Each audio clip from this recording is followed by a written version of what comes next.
Hallo, Herr Langhans. Vielen Dank, dass Sie sich Zeit genommen haben für das Gitarre-Interview zu Peter Green. Schön, Sie kennenzulernen. Hallo. Ja, genau. Herr Langhans, Sie waren ja, wir schreiben das Jahr 1970. Peter Green hat mit Fleetwood Mac Ende des 60er Jahre das Album Then Play On veröffentlicht.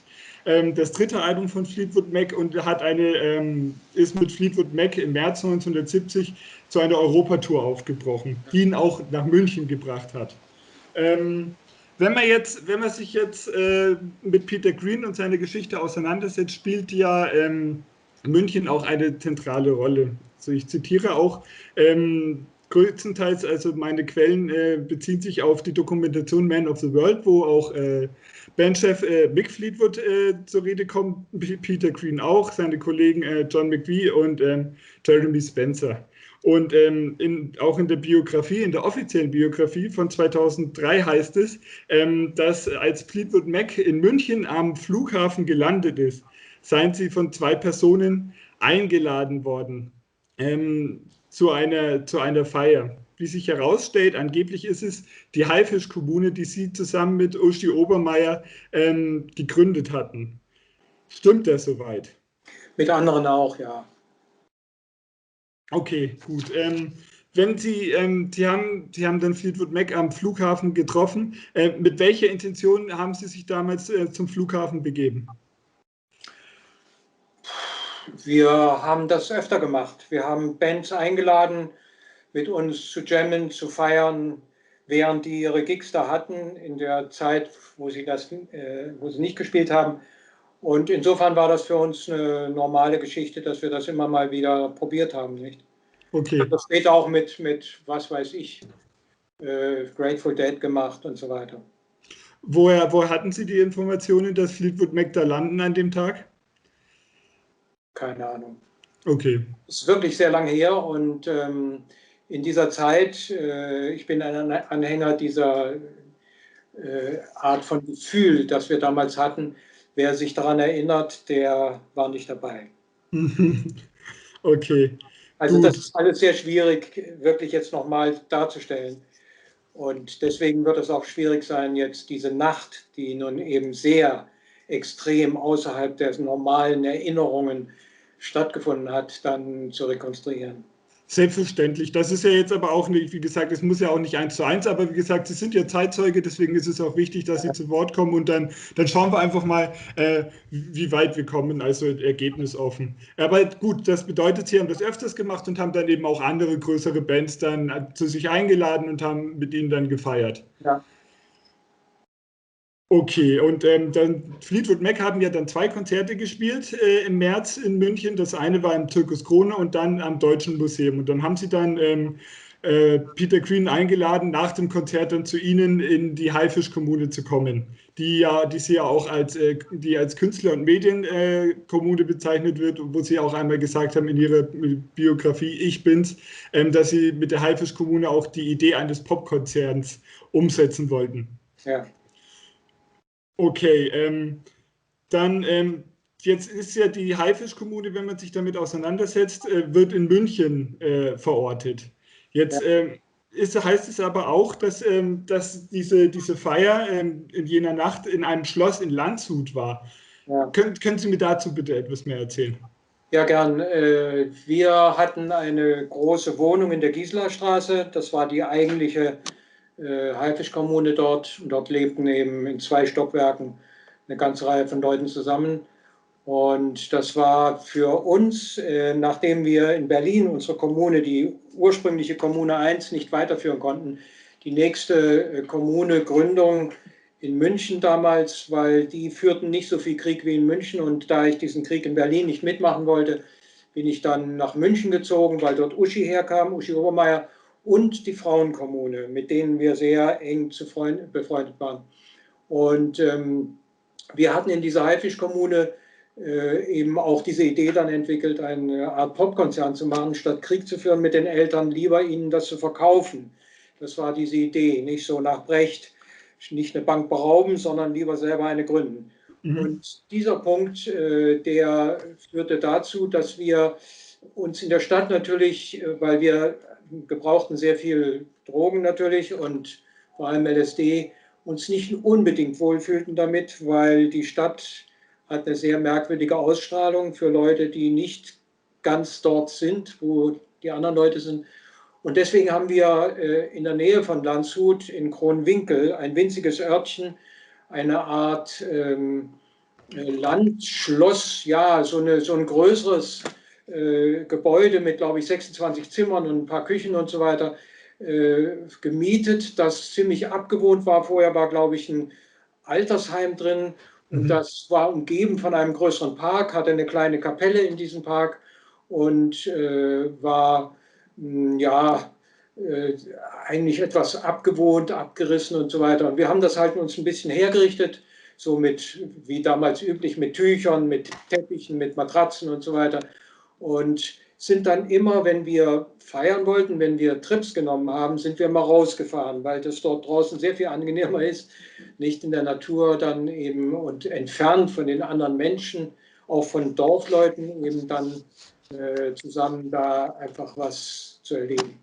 Und da haben wir dann damals auch den Peter Green gar nicht jetzt in die Stadtwohnung eingeladen, sondern eben gleich nach Kronwinkel, weil wir annahmen, dass das für ihn und für uns eben natürlich angenehmer ist, vor allem wenn wir Musik machen würden, das dann da draußen zu tun.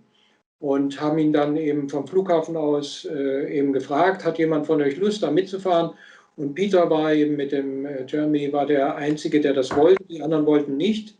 Und die sind dann mitgefahren in unseren Autos. Ich hatte so einen alten BMW V8, so einen richtigen, schönen, wie soll man sagen, ja, so ein Oldie, wie nennt man sowas.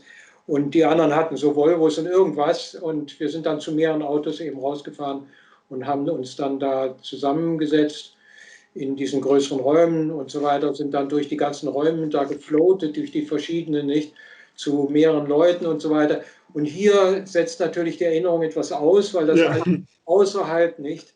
Ja. War das Einzige, was ich eigentlich noch erinnere, war, dass eben auch ein, zwei Leute von Amondyl dabei waren. Amondyl 2 war das damals schon, die Amondyl 1 gab es schon nicht mehr. Und die waren öfter mal mit uns auch draußen, haben dort geübt, hatten auch deswegen Instrumente dort. Wir hatten allerdings auch welche in der Stadtwohnung, machten auch selber Musik. Und da haben wir dann eben auch zusammen gejammt. Nicht? Und da war eben Peter dabei und so weiter. Wie das im Einzelnen war, keine Erinnerung mehr. Nur noch sehr ekstatisch, sehr schön war. Und dass die Leute alle so umeinander rumflogen und tanzen und so weiter. Und man wusste überhaupt nicht, was da alles geschah. Aber man wusste nur, es war schön. Ich habe dann hinterher natürlich, wir hatten auch unten Revox-Maschinen in dem Übungsraum, wo die meisten Instrumente waren. Und wir haben dann auch Band mitlaufen lassen und haben hinterher dann auch von Peter gehört, wir haben ihn ja 3 Wochen später dann in London besucht, eben, dass das die schönste Musik war, die er je in seinem Leben gemacht hat. Genau. Und, dieses Band gab es, aber natürlich weiß niemand, wo es abgeblieben ist.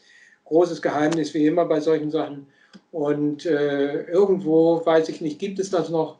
Ich weiß, ich habe es nie angehört. Wir haben nur mitlaufen lassen und haben dann gesagt, okay, das ist es. Und ja, dann sind wir dann am nächsten Morgen, haben wir sie dann zurückgefahren und alles war gut. Okay.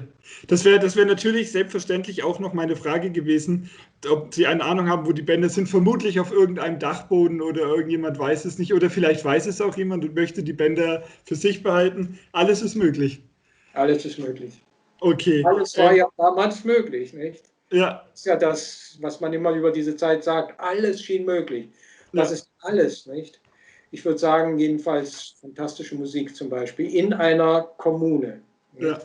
Also auch letzten Endes halt ein rauschendes Fest, wo man halt einfach wahrscheinlich auch Mann selber sein konnte, ohne sich zu verstellen und da halt einfach die Drogen entsprechend auch als Katalysator gewirkt haben. Es ist ja sowieso so eine Sache, nicht? Rauschendes Fest, was ist das, nicht? Die Leute stellen sich dann irgendwas vor, wie die Leute da umeinander purzeln, sich umarmen oder tanzen oder sonst was. Ist natürlich gar nicht, denn wenn du LSD nimmst, bist du eigentlich mehr innen und draußen überhaupt nicht. Denn das ist viel zu grob. Nicht? Auch Sexualität und so weiter ist viel zu grob, zu zu downig, als dass du das da machen würdest. Das heißt, solche sogenannten Feste oder Orgien nannten die Leute das ja, die sind, Ja, bisschen reißerisch. ja, die sind eigentlich davon gezeichnet, dass die Leute eigentlich ja, rumsitzen, sich wenig und wenn dann ganz langsam und vorsichtig bewegen von einem Ort zum nächsten und schon Musik machen ist nicht ganz einfach, weil man eigentlich mit diesen inneren Bildern so sehr beschäftigt ist. Alle gucken eigentlich nach innen. Ja. Und deswegen ist außen scheinbar ganz wenig los. Wenn du von außen drauf guckst, dann siehst du nur Leute, die irgendwo blicklos in die Gegend starren oder sogar die Augen geschlossen haben und nach innen hören und so weiter und dann eben meistens Musik hören oder einander ein bisschen zuhören, aber nicht, weil jemand redet, sondern weil jemand vielleicht Bewegungen macht und irgendwie eine gewisse Ausstrahlung sich ändert und man nimmt das alles eben unglaublich sensitiv halt wahr, nicht? Ja. Insofern ist das so etwas gewesen und diese ganzen Vorstellungen, die Leute immer haben von Orgien und Festen und so weiter und Partys, das stimmt alles für die damalige Zeit, für diese Anfangszeit, wo wir diese starken Drogen eben genommen haben, überhaupt nicht. Ja, also mehr auch letzten Endes eine spirituelle Reise in sich selber, in das eigene Ich dann. Richtig. Ja. Okay, ich würde würd noch mal kurz ein bisschen zurückgreifen zu dem Anfang, wo Sie gesagt haben, wie hat Peter Green eigentlich dann auf Ihre Einladung reagiert? Wissen Sie das noch? Ja, er hat einfach nur gesagt, klar, mache ich. Okay. Und jetzt gar nicht, das war keine große Sache, weil es ist so unendlich selbstverständlich von Leuten, die experienced waren, Mhm. einfach einander unmittelbar, ohne Vorbehalte, ohne großes Gerede eben zu begegnen und dann auch ihnen ein Stück weit zu folgen, mit ihnen eine Weile gemeinsam zu schwingen, nicht? Mhm. Und das war damals ebenso unkompliziert und ganz simpel. Und da gab es keine Absprachen, keine Organisation, nichts, gar nichts, sondern nur, wir haben einen schönen Ort, habt ihr Lust mitzugehen? Ja, fertig. Okay. Wie war denn, wenn Sie sich noch daran erinnern, wie war denn damals Ihr Eindruck von Peter Green? Der hat ja auch, Fleetwood Mac waren ja erfolgreicher denn je. 1969, als sie auch Then Play On veröffentlicht haben, haben die auch mehr Platten verkauft als die Beatles und die Rolling Stones zusammen in diesem Jahr. Also er war ja larger than life, könnte man ja sagen, zu diesem Zeitpunkt. Aber halt auch eine Person, der auch an diesem Erfolg gezweifelt hat und auch damit zu kämpfen hatte. Wie war da von Peter Green Ihr Eindruck von ihm? Eigentlich nur, dass er offen war für diese Dinge, die wir jetzt in diesem Fall verkörperten und sich da unmittelbar eben bei uns wohlzufühlen begann und dann hinterher eben auch mit dieser Musik dann wirklich eine, ich glaube, sehr intensive Erfahrung dessen, was er eigentlich wollte, statt dieser Kommerzialisierung, die ja nun massiv bei Ihnen eingesetzt hatte, Genau. eben, dass er dort genau das erlebte. So möchte ich Musik machen, mit solchen Menschen möchte ich zusammen sein. Ich möchte eigentlich in einer Kommune leben und Musik machen. Das ist das, was wir da eben mit ihm erlebten. Ganz selbstverständlich, ganz easy, nicht ganz einfach so, are you experienced? Ja, wir sind eins, nicht? Okay. Dieses Gefühl, das man damals eben haben konnte oder viele von uns hatten, das stellte sich bei ihm unmittelbar her und deswegen ist er einfach mitgegangen und wir fanden das selbstverständlich und haben dann das gemacht, was wir da immer taten, nämlich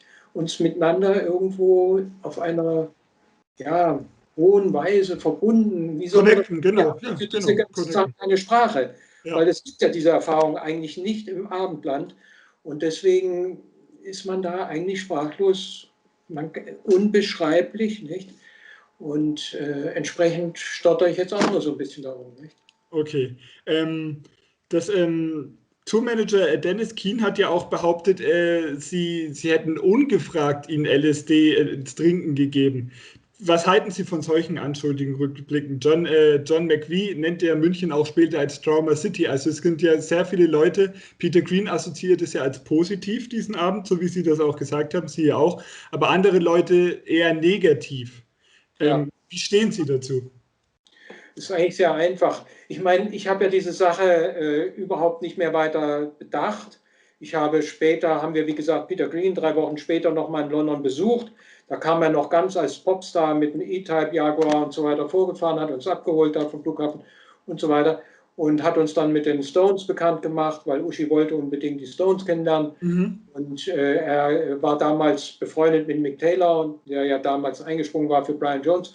Und da sind Bei wir, John Mayall, genau. ja, Nicht bei, Entschuldigung, nicht bei den Rolling Stones. Da bin ich gerade falsch abgebogen. ja, ist ja egal. Jedenfalls haben wir die dann auch alle kennengelernt, waren da bei ihnen bei den Proben, also bei den Aufnahmen dann in dem Studio bei den Stones. Naja, und da war das alles ganz wunderbar und ganz easy. Nichts davon zu sehen, dass er verstört war, dass er jetzt auch irgendwie groß was verändern wollte. Das wussten wir eigentlich gar nicht.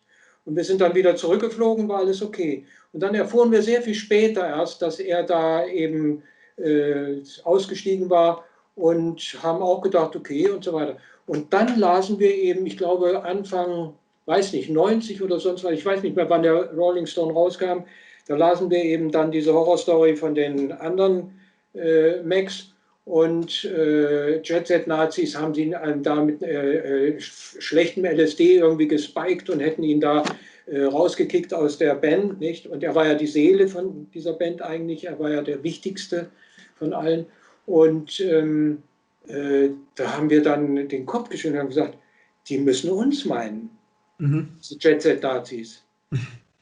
Ja, und ist ja schmeichelhaft. Da haben wir natürlich dann recherchiert, haben uns das alles angehört und geguckt. Und da sahen wir dann, das war eben diese typische englische Geschichte, die auf Deutsch ja immer so reagieren, alles Nazis und auch heute noch und so weiter. Und die haben da eine Horrorgeschichte daraus gemacht, weil es für sie scheinbar so unerklärlich war, dass dieser Peter Green aus dieser Band, die gerade solch einen gigantischen Erfolg da hatte, eben ausstieg. Das war unfasslich für diese Mittelschichts-Engländer, die da diese Band mit ihm gegründet hatten. Und das zeigte uns eigentlich, wie wenig sie von ihm wahrgenommen hatten. Denn wir haben dann natürlich auch erfahren, dass Peter Green schon vorher eben irgendwelche Unbehagen natürlich mit dieser ganzen Kommerzialisierung geäußert hatte, dass er schon überlegt hatte, ob er das nicht so weitermacht, dass ihm das Ganze unheimlich war und dass er da eigentlich irgendwie raus wollte. Und deswegen haben wir natürlich dann hinterher verstanden, was da passiert war. Nämlich, er hat dann dort gesehen, wie das aussieht, was er eigentlich machen will und wie weit entfernt das ist von dieser englisch kommerzialisierten Superstar-Geschichte, die er jetzt gerade noch da erlebte. Und deswegen waren wir eben der Auffassung, okay, er hat das dort gesehen, ist dann mit diesem Gefühl, ja, so geht es, natürlich nach England zurückgegangen und hat das dann dort versucht umzusetzen. Das war aber in England nicht möglich, weil in England gab es keine Kommunen. Es gab niemanden, der das offensichtlich mit ihm machen konnte und er ist dort sehr schnell sogenannt dann als Verrückter abgestempelt worden, weil er etwas wollte, was die Engländer nicht konnten. Nun muss man auch sagen, unsere Kommune war natürlich auch jetzt von der Kommune 1 herkommend etwas ganz Außergewöhnliches, was es in den angelsächsischen Ländern nicht gab. Die hatten zwar auch Kommunen, aber das waren alles Aussteigerkommunen. Wir waren aber eine Kommune, die deswegen, weil wir die Bösen waren, weil wir also die Supernazis waren, nicht? Unsere Eltern waren ja diese Massenmörder, die nun deswegen wirklich nach einem anderen Leben gesucht haben und suchen mussten, weil sie konnten ja nicht einfach da weitermachen, nicht? Weil das ging ja nicht. Nach diesen Nazis konnten wir ja nicht weitermachen, was die Eltern uns da vorgelegt hatten. Nicht? Ja. Gleich wussten wir aber, dass wir das in uns hatten. Und diese Kommune hat nun als einzige auch in dieser damaligen 68er-Bewegung eben deswegen nach innen geschaut und versucht, diesen Nazi in uns, den Hitler in uns, wie das immer hieß, eben dann zu überwinden und darüber hinauszukommen und dahin zu kommen, wo dieses sogenannte 68er-Gefühl, dieses Rätselhafte, eben uns ein Stück weit bringen konnte, nämlich in die Liebe, in die Menschlichkeit, in dieses große Einssein, in diese wunderbare sogenannte 68er-Gefühl, wo alles möglich war, nichts aber mehr von dem Alten. Nicht? Und das hat diese Kommune eben auch, diese Haifisch-Kommune in München dann noch ein Stück weit weitergeführt, an sich zu arbeiten, in sich reinzugucken, nicht bloß draußen hinzugucken und zu sagen, was macht ihr da, wie furchtbar Vietnamkrieg und so weiter, sondern nach innen zu gucken. Und davon hat Peter eben, wenn man so will, noch eine gewisse Ausstrahlung damals mitbekommen. Und die erschien ihm als Juden noch dazu. Ja. wohl besonders einleuchtend. Und er ist dann eben nach England zurück, noch voll als Superstar, nicht? Wie gesagt, er hat Wir haben uns ihn dann nochmal getroffen. Ja. angezogen und alles, nicht? Und mit all diesen Leuten total befreundet und noch Musik machen auch, ist er dann zurückgegangen und hat dann eben offensichtlich dann doch gesagt, ich will das nicht mehr weitermachen. Ich möchte das andere machen. Und das ist ihm nicht gelungen. Genau, okay, nämlich Mick Fleetwood hat es ja dann auch, sein Bandkollege hat es ja auch so als den letzten Sargnagel diesen Abend in dieser Entscheidung getroffen, der es ja in einem Entscheidungsprozess war letzten Endes. Jetzt ist es aber auch so, dass Peter Green ist ja auch, er hat ja dann diesen Wandel gemacht, aber bei ihm ist auch Schizophrenie diagnostiziert worden. Ja.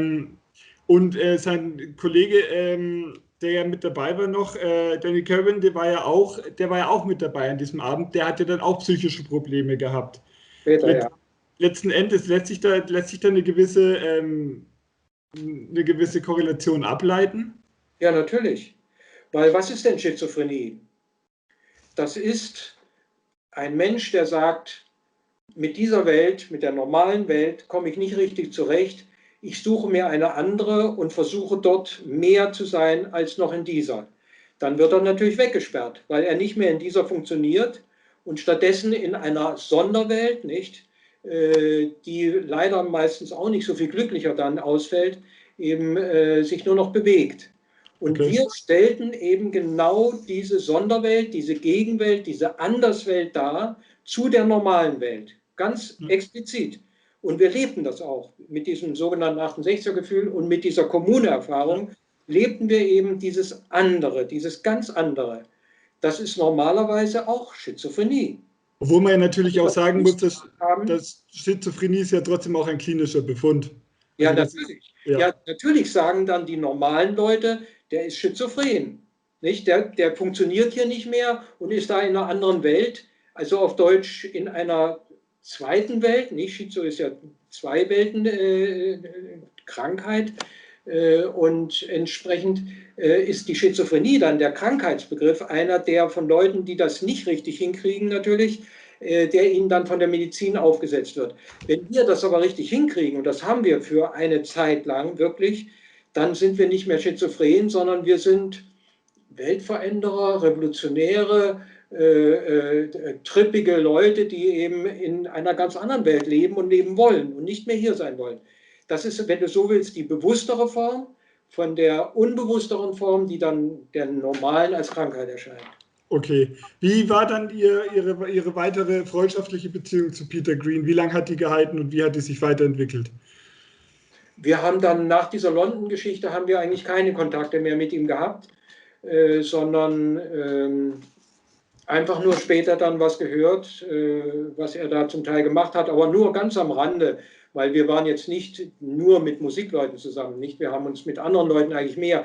Wir fanden Musikleute sowieso nicht so interessant damals, weil die für uns eben nur Musik machten und nicht den neuen Menschen wirklich konsequenter betrieben, was wir versucht hatten als Kommune, nicht? Und insofern haben wir zwar auch mit Amandyl, der ersten Musikkommune Deutschlands, Kontakte gehabt und so weiter und haben auch mit ihnen Musik gemacht und so weiter. Aber das war nur eine Nebengeschichte. Auch bei uns hatten wir eine Anlage natürlich in der Kommune 1, damals in Moabit noch in der Fabrik. Aber das war für uns nicht vorrangig. Und deswegen haben wir uns dann mit den Einzelheiten der jeweiligen Musiker, auch mit anderen, meinetwegen später mit Grateful Dead, nicht so sehr beschäftigt. Ne? Okay. Jetzt ist Peter Green verstorben. Wie haben Sie darauf reagiert, als Sie das erfahren haben? Wie war Ihre Reaktion darauf? Naja, ganz einfach. Es war absehbar, meiner Ansicht nach, dass er, wenn er da sich in so eine Sonderwelt zurückzieht und zu vielen Menschen eben keinen Kontakt mehr richtig aufnehmen konnte, er hat es ja immer ein bisschen versucht, aber das ist ja wohl nicht so richtig gelungen, dass ich das natürlich schade fand, weil ich hätte ihm wirklich gegönnt, dass er da konsequenter und weiter und auch überzeugender vielleicht für andere eben in dieser anderen Welt, Kommune-Welt zum Beispiel, da irgendwo etwas gefunden hätte. Nicht? Und das scheint nicht so sehr der Fall gewesen zu sein. Und das habe ich bedauert. Und als er dann starb, habe ich eben gedacht, okay, schade. Er ist da nicht weit genug gekommen, nicht so weit, wie er, glaube ich, wollte oder einen Augenblick lang auch erleben konnte, nicht mit uns. Okay. Gut, Herr Langhans, vielen Dank für das Interview. Hat mir sehr viel Spaß gemacht und vielen Dank, dass Sie sich mit mir über dieses Thema unterhalten haben. Und dann wünsche ich Ihnen alles Gute. Danke. Ihnen auch. Dankeschön.